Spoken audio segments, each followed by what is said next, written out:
Muy bien, muy buenos días muchachos. Continuando con los temas de literatura, vamos a ver un tema muy atractivo que es la obra de Dante Alighieri y básicamente la Divina Comedia, ¿no? La semana pasada estamos viendo a Giovanni Boccaccio, a Francesco Petrarca, que son escritores italianos, casi final de la edad medieval italiana y comienzo del Renacimiento, ¿no? Eh, Recordemos pues que el Renacimiento, ya como movimiento que estamos adentrándonos, es un renacer a toda la cultura clásica de Occidente. ¿Se entiende? A toda la literatura grecolatina, por así decirlo, es un renacer. ¿Ya? Muy bien, muy influenciado por ello. Y ya vamos a ver en qué aspectos. Muy bien. A ver, Dante Alighieri fue un hombre muy culto, muy sensible, ¿no? Acá, por ejemplo, señala que él, su figura aparece entre los años, un momento, disculpen, entre los años 1215, perdón, 1265 y 1321, ¿ya? Acá hay un dato muy importante de su biografía. De niño conoció a Beatriz por Mari, de quien se enamoró y a quien fue leal toda su vida. Muy bien. Beatriz es la musa de inspiración. La vez pasada veíamos con Petrarca que Laura era su musa de inspiración. Ahora caemos en la figura de Beatriz, ¿no? Una persona muy importante y que también tiene, Dante Alighieri hace una obra que se llama La vida nueva, básicamente por todo lo que Beatriz cala en él, ¿no? O sea, él se siente muy emocionado, sensible hacia la figura de Beatriz. Es la musa de inspiración. Y un dato muy importante es que él nunca le habló, ¿no? Él solamente la adoró de lejos. Bueno, eh, obra más importante de ese autor, y aquí estamos viendo, es la Divina Comedia, ¿ya? Una obra muy importante de él.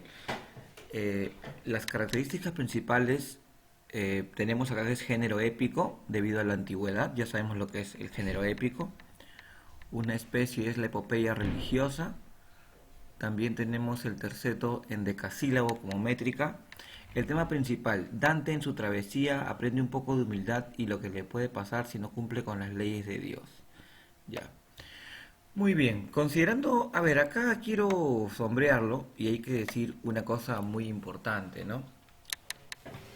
Por ejemplo, Dante Alighieri, que ustedes conocen, él se encuentra, como les digo, finales del medieval, principios del Renacimiento.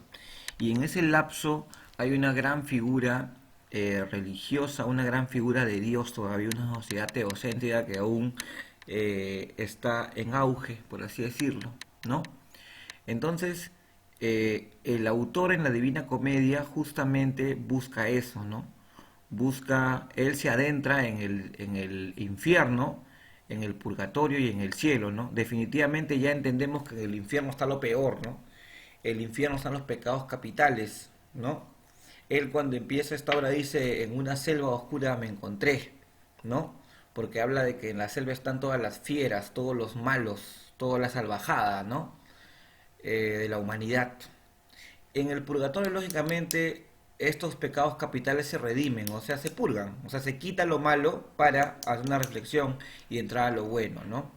En el cielo está Beatriz, la figura máxima de él, en el paraíso, también se conoce como el paraíso también, y está justamente los seres triunfales, triunfantes en la vida, ¿no? Entonces, como les digo, esta es la Divina Comedia. Acá hay una cosa muy importante. Por ejemplo, la figura de Virgilio, que ustedes conocen de la literatura romana, aparece acompañando en todo este descender al infierno de Dante Alighieri y un momento muy emotivo es cuando se despiden también, ¿no? Bueno, continuemos viendo. Tema secundario, la fe cristiana, por ejemplo, sí. Si hablamos, es una cosa muy cristiana, ¿no? Muy de nosotros cristianos católicos, básicamente, el cual que intenta que siempre estamos de que cuando nos vamos a morir vamos a ir al infierno, somos malos, o al cielo y somos buenos, y pensamos de que post vida, ¿no? Hay toda una serie todavía de sucesos que vivir o de lugares en los que vamos a estar, ¿no? Y en el purgatorio me dirán dónde voy, que esto, que el otro. Siempre es así. Se piensa así de una manera muy cristiana, ¿ya? La idiosincrasia medieval, lógicamente, ¿ya? Recordemos que es una sociedad egocéntrica. El trazado de los códigos ético-morales. Por supuesto, la ética, como ustedes saben, es ese principio que nos permite discernir lo bueno de lo malo, ¿no? Y la moral es lo mismo, pero solamente en ciertos contextos. O sea, por ejemplo, los valores que tantos conocemos están dentro de la ética, ¿no? Y por supuesto, porque de no cumplirlos te vas a ir al infierno. De no cumplir un valor como debe ser, por ejemplo, el valor de la responsabilidad, el valor del respeto, te vas a ir al infierno.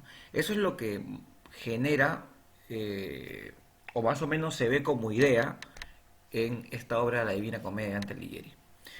Muy bien, lo que les decía, el escenario es el infierno, el purgatorio y el paraíso.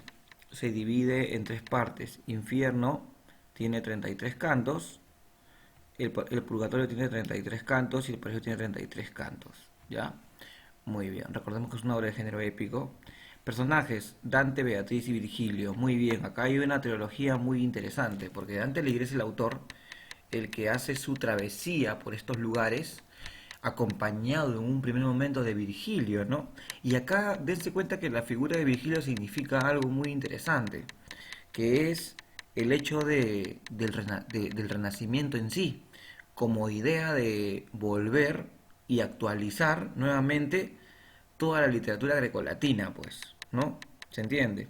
Sabemos que Virgilio es autor de la Eneida y es una figura máxima dentro de la literatura romana, latina, y él justamente debido a eso lo trae a esta obra, ¿no? A la Divina Comedia, y lo acompaña en todo el recorrido por el infierno, básicamente. Muy bien. El argumento. Vamos a ver un poco. Esta clase es un poco amplia, así que vamos a ver un poco algunas cositas. Por ejemplo, Dante.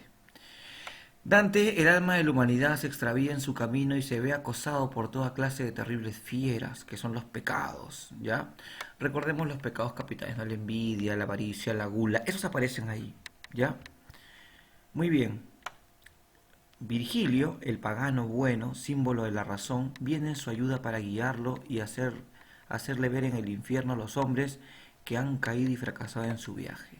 Por supuesto, hay una cosa, como les digo, pues no, tiene que ver con la ética, tiene que ver con el sentido religioso. ¿Desde qué punto? Desde el punto de que es aleccionador esta parte del infierno. Por ejemplo, en un pasaje se ve a Judas Iscariote, ¿no? Que ya sabemos, Judas Iscariote es uno de los más grandes traidores de la historia de la humanidad y está en el infierno, y en uno de los círculos justamente más extremos, ¿no? Continuemos. El infierno. A ver, primera parte. Perdido en la selva enmarañada, la gracia divina le envía un guía, que es el poeta pagano Virgilio. Pasan el Aqueronte en el infierno de la humanidad fracasada, colocada en series de 9 círculos concéntricos en forma de embudo. Muy bien, tengamos en cuenta que el infierno, ya, para que se den cuenta un poco la estructura del infierno o la geografía del infierno, si queremos decirlo, está en forma de 9 círculos, ¿ya? Y en forma de embudo. Todos conocemos cómo es un embudo, ¿no? Y mientras más llegan a la punta donde se hace angosto el embudo, está el rango de maldad o de pecado extremo que se ha cometido. En la parte inferior está Lucifer, ya ven lo que les decía. Dante va presionando por sus mismas luchas y no es raro que cite personas que intervinieron en la vida política de su tiempo. Parece normal que no hallemos a Judas, el traidor por antonomasia, pero nos sorprende ver a Bruto y Casio e incluso papas que fueron arrastrados por las ambiciones de lo temporal. Muy bien. Continuemos acá. ¿Qué dice? El purgatorio. Por la puerta San Pedro asciende a un monte donde se purifica el alma. Ahí se sitúa el purgatorio, en una isla. A la cima sube por 9 grados de purificación. Es la purificación por la esperanza y el deseo. Van viendo estos personajes antiguos y modernos. En la puerta se halla Catón de Útica. No deja de sorprender al ver este moralizador de la paganía en el antepurgatorio. Muy bien. Acá también está compuesto por círculos. Continuemos. Paraíso. Llegan al paraíso Virgilio el pagano, la sola razón no puede penetrar. Aquí sale Beatriz, muy importante personaje en el paraíso. Purificada en el amor, símbolo de la seña divina, la teología, y sirve Dante de guía en esta incursión mística. Aparecen los nuevos círculos de ascensión, hasta el vértice que preside el Eterno, al acercarse al trono del Señor, atravesando las jerarquías de perfección de los santos y ángeles. en una de las cuales se queda Beatriz, San Bernardo consigue que el poeta vislumbre luz eterna. Como le digo, los círculos. También están los círculos, pero de ascensión. Muy bien. Chicos, esta es la Divina Comedia en sí. Ahora, sería bueno hacer un repaso por cada círculo también. Esto lo vamos a hacer en la clase del Zoom, que es en vivo. Vamos a ir repasando cada círculo que hay en esta obra tan interesante, ¿no? La obra tiene una gran simbología también, ¿no? Se mezcla la vida real con la sobrenatural, por supuesto, porque es la vida natural del poeta Dante Alighieri, que lógicamente le escribe cuando está en vida, pero imagina todos estos mundos posterior a la vida que los cristianos creemos, ¿no? Muestra la lucha entre la nada y la inmortalidad, una lucha donde se superponen tres reinos, tres mundos, logrando una suma de multiplicaciones que nunca se contradicen o se anulan. Muy interesante también eso, ¿ya? Ahora, como les digo, por ejemplo, este es una obra llena de símbolos, ¿no? Por supuesto, como las fieras, por ejemplo, que aparecen en el infierno y que son los pecados, ¿no? Que están ahí. Cuando hablamos de selva, lógicamente hablamos de selva oscura, hablamos de estos lugares, ¿no?